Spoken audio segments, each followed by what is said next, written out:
morning, everybody.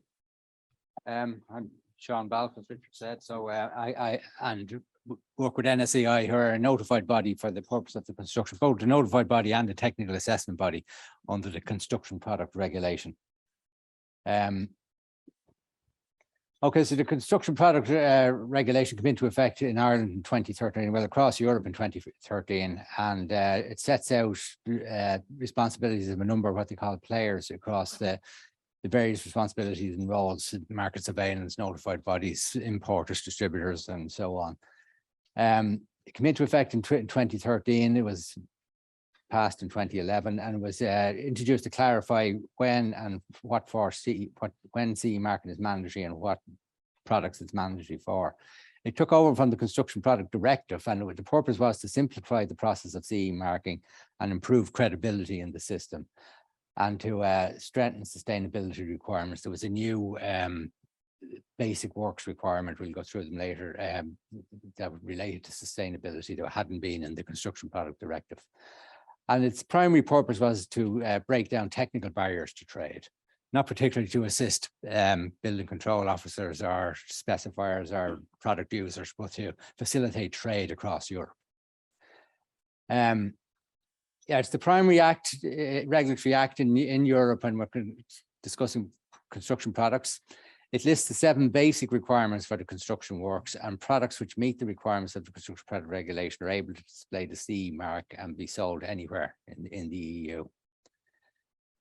Just it's useful, I think, to go back and just look at what the Construction Product Directive had before the CPR, because the directive was in force in Ireland, but it wasn't mandatory in Ireland to place the CE mark on the product at the time, which was just a bit of a quirk. I think there was 3 countries, Ireland, the UK, and Sweden, didn't place the CE mark prior to the construction product regulation coming into effect, but the directive applied nonetheless. So both of them had systems for harmonized technical specifications, and a lot of the technical specifications we're talking about now are harmonized standards. That's synonymous. When I say specifications, I mean standards. A lot of those were developed back in the year of the Construction Product Directive.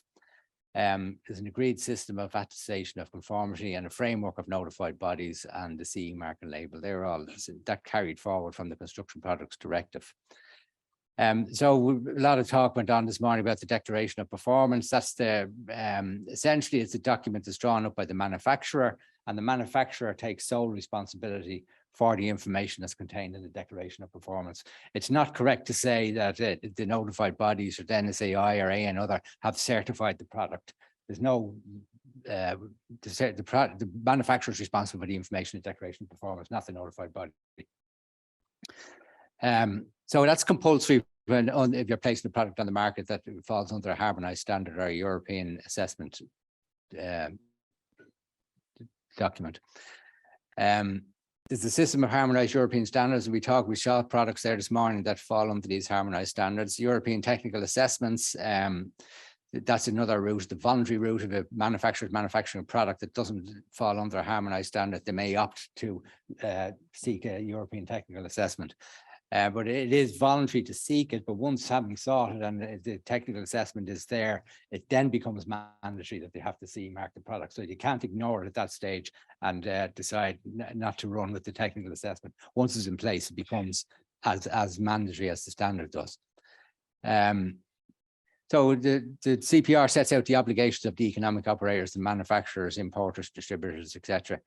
It states that product contact points. So someone, say, wanting to introduce a product onto the Irish market, has a product contact point where they can go to and they can seek the information on what they need to declare for that particular product when placing it onto the Irish market. I think Simon showed a slide earlier with blocks that where we have stated under SR 16 or whatever, the particular essential characteristics must be declared when placing the product on the Irish market. So a state is it's a legal obligation for the manufacturer to declare at least one technical essential characteristic, but a state may insist that more than one is declared, and may define which ones have to be declared for specific products. Okay, so that was what came into effect in 2013. And the CE mark, we're all familiar with the CE mark. So as I said, enables the free movement of goods, places responsibility with the manufacturer or the importer of goods, whoever places the product on the market. It relates to the EU directives and regulations, and primarily it's self-certification, and allows the manufacturer to declare the performance and place the product on the market.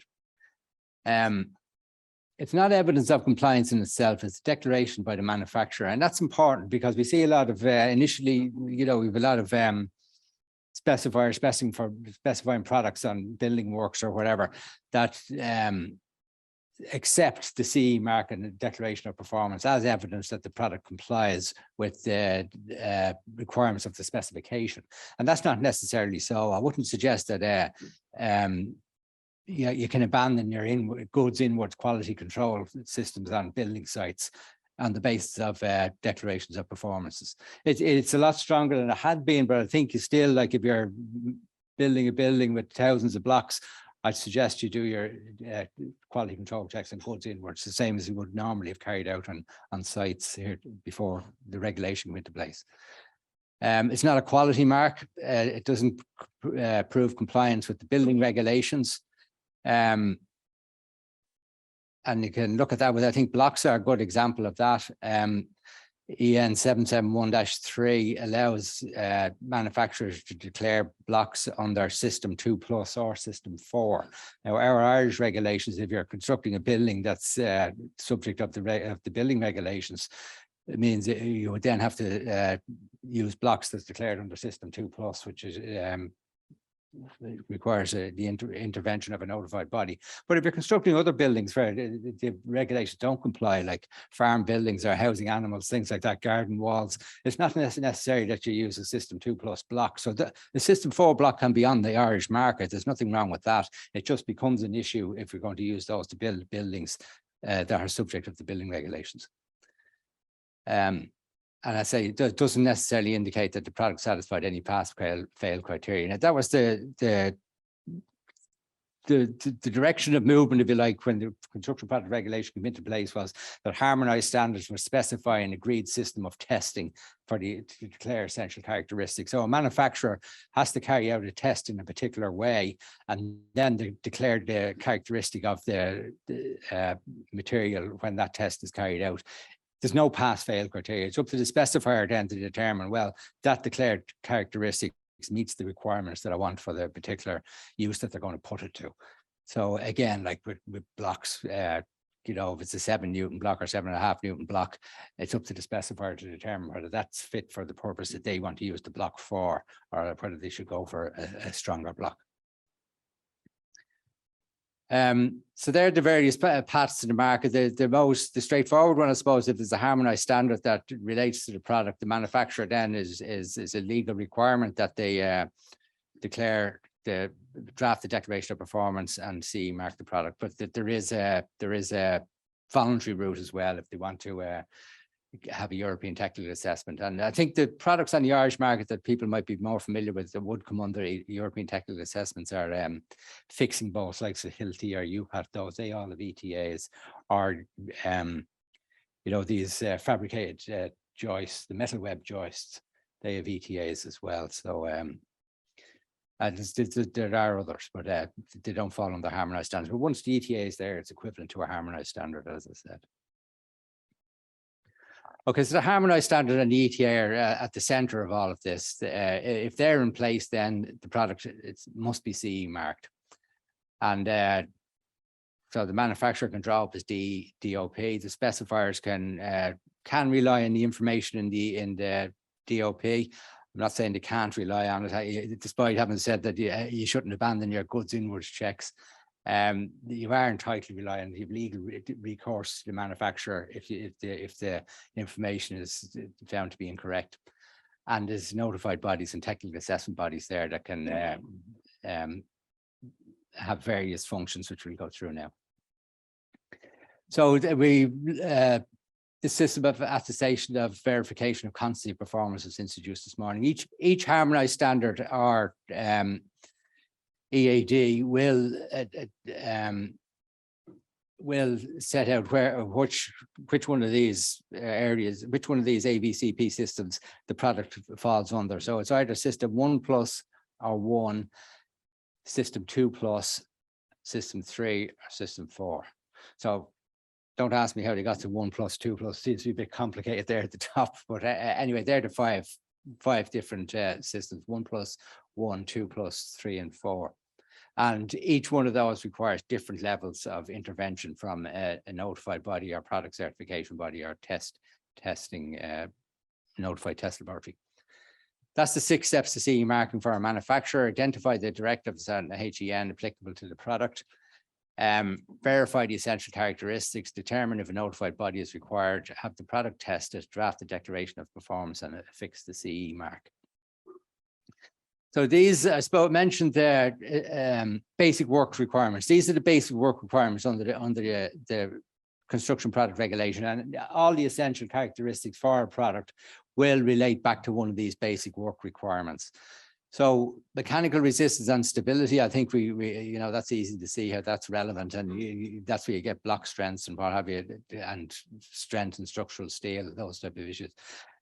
Safety in case of fire, hygiene, health in the environment, safety and accessibility in use, protection against noise, energy economy and heat retention, and sustainable use of natural resources. That was introduced in the CPR that hadn't been in the Construction Product Directive. And interestingly, I don't think any of the harmonized standards have addressed it yet. And it's one of the reasons they're revising the Construction Product Regulation now and looking at that they really do need to bring into effect this sustainable use of natural resources and focus on that. So this is the attestation of constancy of performance. It's spelled out, and it shows the interventions of the various under each level. So 1 plus is the most onerous for a manufacturer, if you like. That requires input from a product certification body. 1, again, is similar to 1 plus. There's not that much difference. I'll show you a slide later what the difference is. 2 plus is a factory production control. It requires factory production control notified body to look at the controls they have in place of the manufacturer of the product. 3 requires the intervention from a notified test laboratory, and 4 is self-certification. Basically, it doesn't require the intervention of a notified body. So this slide, I'm sorry, it might be a bit difficult to see that. This shows the tasks of the notified body and the manufacturer for each of the previous systems. So System 1 plus, System 1 plus requires the intervention of a product certification body, and it's the most onerous, if you like, for the manufacturer. So the manufacturer has put in place a system of factory production control. The notified body looks at the initial specifications. They issue the certificate. They assess the performance based on the results of tests that have been carried out on the product, and they carry out continuous surveillance and the audit testing. So say, for instance, cement manufacturers, we would look at the initial testing of their products, the type testing of it, and ensure that it meets the requirements of the standard. And also we would carry out factory production control audits annually for surveillance audits, and we would visit them 4 times a year to lift samples from their production line and have them tested. So that's quite an onerous, that's the most onerous, if you like, regime that a product manufacturer could be subjected to. System 1 is slightly less onerous in that a notified product certification body would again look at their initial type testing and ensure that they've declared the proper values. And then they would carry out continuous surveillance of the factory production control system. But there's no requirement that they would go back and carry out that audit testing periodically. You know, the initial type testing would suffice there. System 2 plus, which is probably the most common one, that requires a notified body to carry out factory production control audits on the manufacturer. So that would be the case for concrete blocks and for most of the aggregates that we were talking about. And that's and just to give you an idea, and the structural steel as well, that the market surveillance are going to concentrate on next year. So I'll just give you an idea of what a factory production control audit would, what's looked at in the factory production control audit. The auditor would look at the specifications of the product, what needs to be made, what the manufacturer is making, and what they state they're going to make. They would look at the incoming raw materials, that the specification has been established for those, and that the manufacturer is checking the incoming goods as they come into the factory and ensuring that they meet the specifications. They look at the manufacturer to see that they have a system, a factory production control system that's documented, that they've identified particular personnel in the organization and specified their responsibilities. They look at the equipment to ensure it's properly calibrated and subject to a maintenance plan where it's signed off weekly, monthly, whatever it may be, that has been maintained and calibrated correctly. Design of the product, for, they say, for structural steel, they look for the structural design. In structural steel, that industry, a lot of cases, the manufacturer, the specifier, just a consulting engineer or whatever, would state that the fabricator would say design connections, for instance, and welds and things like that. So a lot of the smaller fabricators won't have structural engineers that are capable of designing the welds or bolted connections for structural steel fabrication. So they subcontract that out. So that whole process would be looked at to make sure that they're subcontracting it out to competent people that can carry out this design. They would look to see that how do you handle non-conforming product? How do you evaluate the product when it comes off the line and identify non-conformities and how that's handled, how it's separated and identified and reworked or whatever it is. How customer complaints are handled. And with structural steel, again, like there's a big role for a responsible welding coordinator. That's the person that would evaluate the whole project, look at any specific requirements for any welding, you know, whether there's long welds and say thin plates or heavy welds that require multiple runs to build up the thickness of the weld and things like that. All that needs to be carried out by a responsible welding coordinator that's trained to carry out that task. So that's what factory production control takes. Yeah, it goes through the process from goods inwards to dispatch, if you like, at the factory gate, and then how the product is subsequently can be traced after that.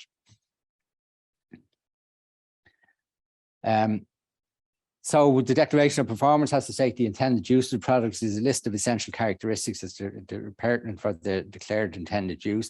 And all these essential characteristics, say, fall from the basic work, one of the basic work requirements. And there's an obligation on the manufacturer to declare at least one essential characteristic.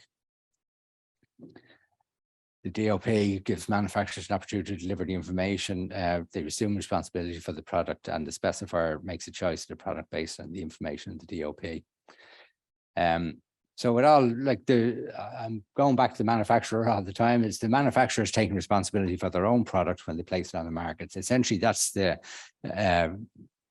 whole modus operandi of the CPR, like that the manufacturer is taking responsibility for the product.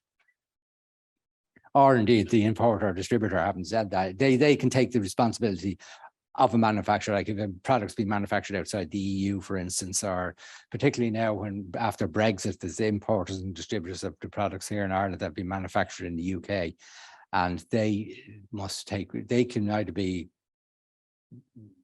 can be in a position where they could be taking responsibility for the information that's on the DOP. So it's quite an onerous undertaking. They need to satisfy themselves the manufacturer has complied with the CPR, contact details are correct, products traceable, monitor the product on the market and take corrective actions, and they can be held legally liable for all of that. And just going through it again, then the AVCP systems, these are basically notified. This is where the notified bodies come in, like the System 1+, we went through it there. Determination of the product type, initial inspection, continuous surveillance, and audit testing of samples before placing the product on the market. So that's the ongoing sampling of cement that I mentioned, say, for instance. System 2+, they're issued with a certificate based on factory production control, and essentially the factory production control certificate is basically stating that the notified body is satisfied that a product the manufacturer has a production control system in place that is capable of producing a product that has constant essential characteristics as declared under the DOP. So that's essentially it. They were satisfied that there's a system in place that's capable of producing a product with consistent characteristics. And generally, a manufacturer would be audited annually for under System 2+, and those audits would be pre-arranged. There's no facility in place to carry out unannounced audits. AVCP System 3, this would be a notified test laboratory, which